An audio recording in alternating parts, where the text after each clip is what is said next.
from a lot of you that love your season ticket holder Kansas City Chiefs authentic Nike jerseys. I saw a lot of them at training camp in St. Joe. Now this is to represent the 2012 season.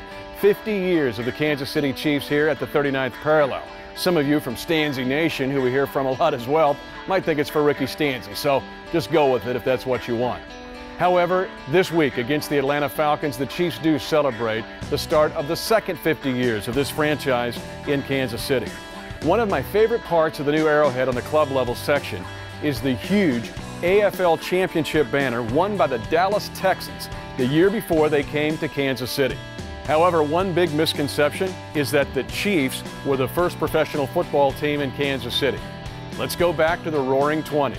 Boss Tom Pendergast was running things in Kansas City. But KC had a National Football League franchise. In 1924, they were called the Kansas City Blues, and in 1925 and 1926, they were called the Kansas City Cowboys. Yeah, Kansas City had an NFL franchise before Dallas had the Cowboys. Still, there's one unique thing about the Blues in 24 and the Cowboys in 25 and 26. They rarely played at home.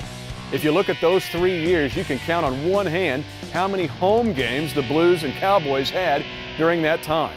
If they did play at home, they were at 22nd in Brooklyn, in the old Blues Stadium, which later became Municipal Stadium, which was the first ever home of the Kansas City Chiefs. Now, despite playing most of their games on the road, the Blues/Cowboys did have some good moments. In fact, one team went 8-3 for the season. But the most notable thing about those first NFL teams in Kansas City was that Steve Owen was one of its players. Owen would go on to the Pro Football Hall of Fame, making his mark in the league as a coach for the New York Giants.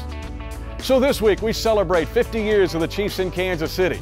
But just know there was a time when Kansas City in the 20s had their other NFL franchise.